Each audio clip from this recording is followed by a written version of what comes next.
Every time a pod crashes, Kubernetes brings it back. Every time a deployment scales, replicas appear out of thin air. It looks like magic, but behind every self-healing action is a control loop. A piece of code that watches, compares, and acts endlessly. What if you could write your own?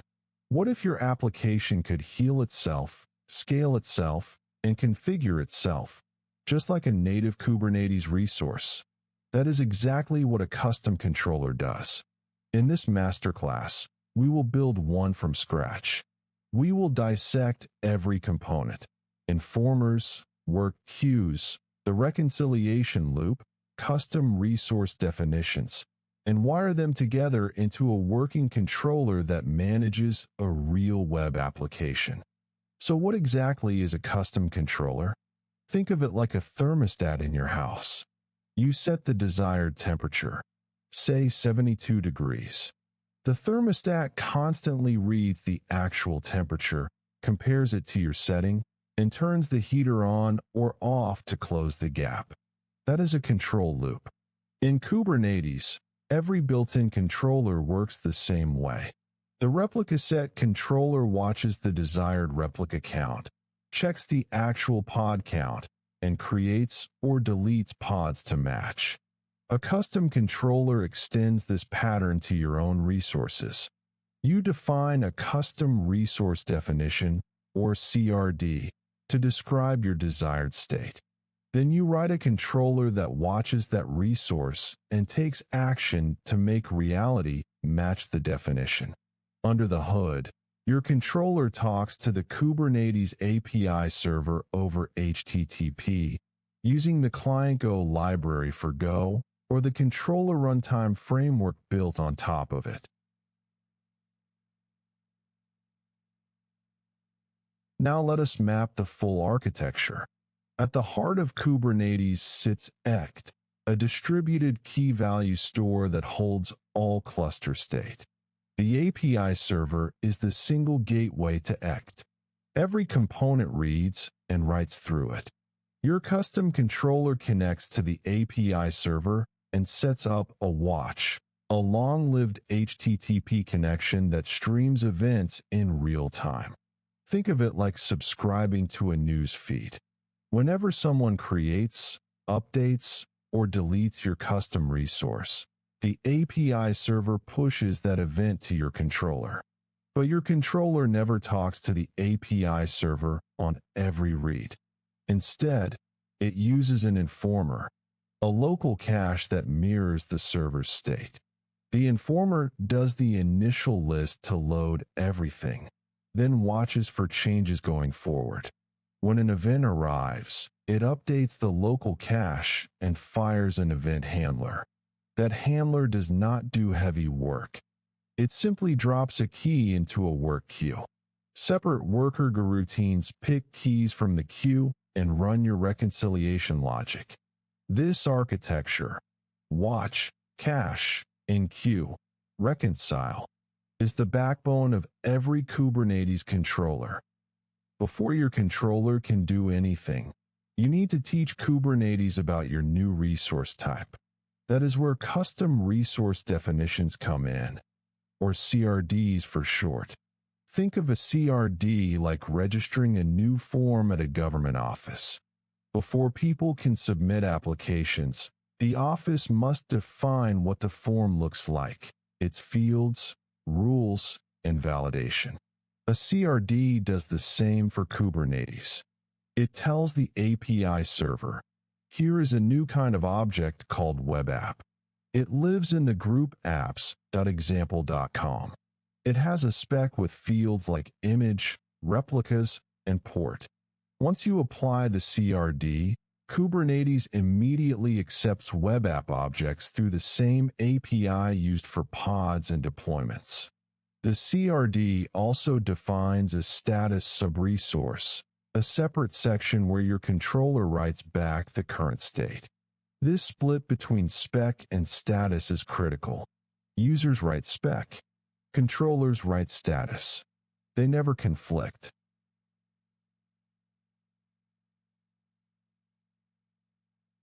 Let us zoom into the informer. This is the most critical component in the client Go library. Imagine a local newspaper that keeps a complete archive. Instead of going to City Hall for every question, you check the archive. That is your informer's cache. When the controller starts, the reflector component calls list on the API server to fetch every existing custom resource. It stores them in a thread-safe structure called the store.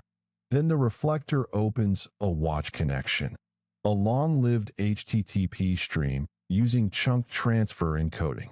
The API server pushes added, modified, and deleted events through this stream. Each event first enters a DeltaFIFO queue, a first-in, first-out buffer that coalesces rapid updates. The DeltaFIFO then updates the store and fires your event handlers, on add, on update, on delete. SharedInformers are even smarter.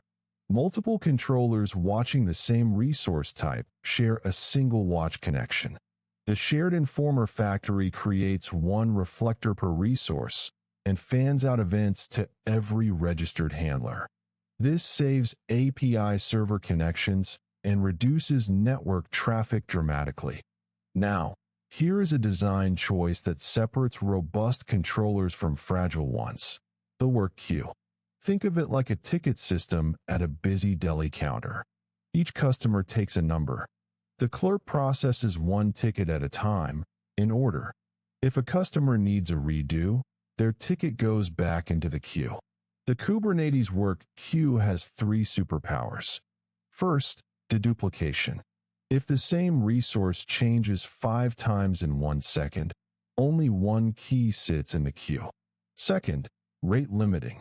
Failed reconciliations get re-enqueued with exponential backoff, starting at 5 milliseconds, doubling up to a maximum of 1,000 seconds. Third, fairness. No single resource can starve others. Under the hood, Client Go provides a rate-limiting interface. When you call add rate limited, the queue calculates the delay using a combination of exponential backoff and a token bucket rate limiter. On success, you call forget to reset the backoff counter. Always call done after processing. The reconciliation loop is where your controller's brain lives. This is the function that gets called for every key pulled from the work queue. And here is the golden rule. Reconcile must be idempotent and event-agnostic. It does not care whether the resource was just created, updated, or partially failed. It simply reads the desired state from the spec, reads the actual state from the cluster, and takes action to close the gap. Think of it like a GPS navigation system. It does not care how you got lost. It just looks at where you are, where you want to be, and calculates the next turn. The reconcile function signature in controller-runtime is beautifully simple. It receives a context and a request containing the namespace and name. It returns a result and an error. If you return an error, the key goes back into the queue with rate-limited backoff. If you return requi after, the controller waits that duration before reconciling again. If you return nil, the reconciliation is complete until the next event.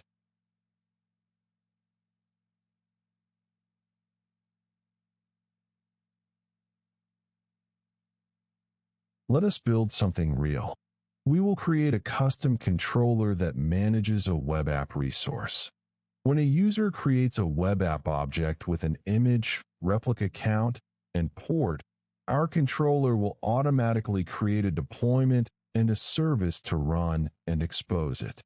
Think of our controller like a personal assistant. You say, I want a web application running 3 copies of Nginx on port 80. The assistant handles all the details. First, we define our CRD.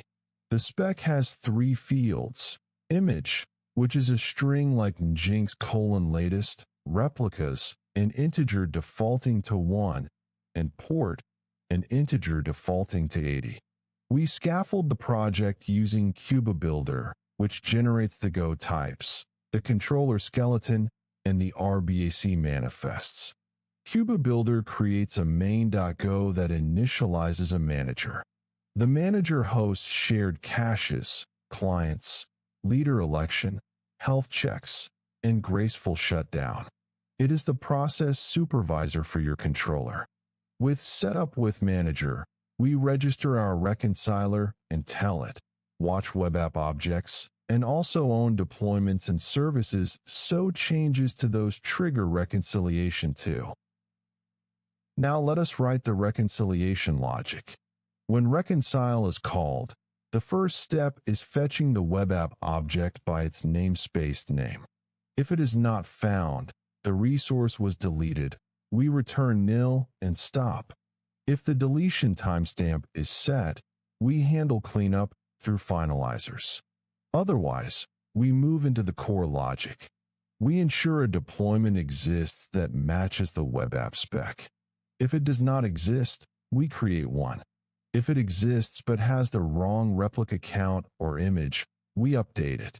Same pattern for the service.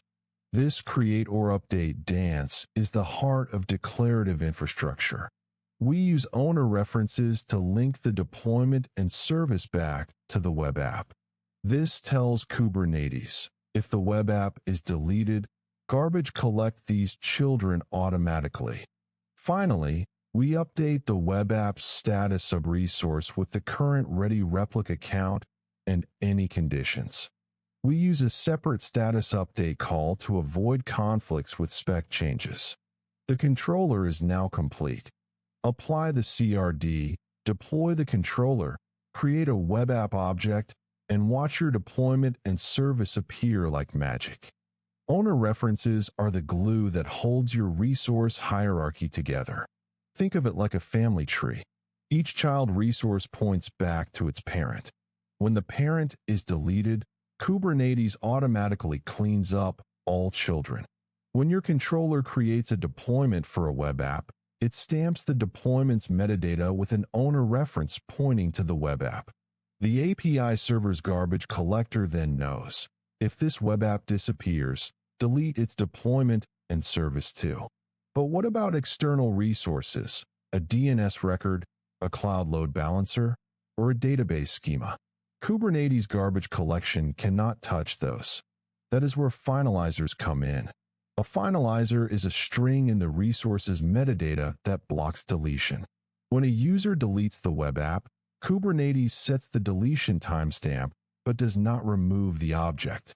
Your controller sees that timestamp, cleans up external resources, removes the finalizer string, and only then does Kubernetes actually delete the object. Error handling in a controller is not optional. It is the difference between a toy and a production system. Think of it like a pilot's checklist. Every possible failure has a documented response. For transient errors like network timeouts, return an error from reconcile. The work queue re-enqueues the key with exponential backoff. For permanent errors like an invalid spec, log the issue, update the status with a failed condition, and return nil to stop retrying. For external dependency failures, use requiafter with a fixed delay. Never block in event handlers, only enqueue keys. Never use stale objects from the event. Always refetch from cache inside reconcile. Always wait for cache sync before processing. Use predicates like generation change predicate to skip status-only updates and avoid infinite reconciliation loops. Use the status subresource for all controller rights. And test with env-test, a real API server running in memory, not mock clients. Taking a controller to production requires a few more pieces. First, leader election. If you run multiple controller replicas for high availability, only one should actively reconcile at a time.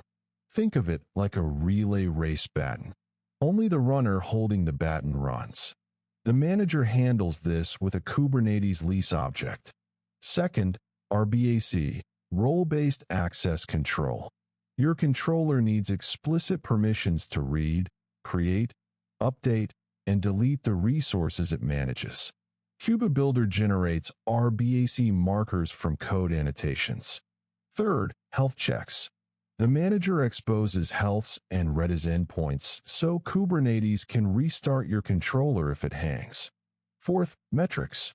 The controller-runtime framework exposes Prometheus metrics for reconcile duration, queue depth, and error rates.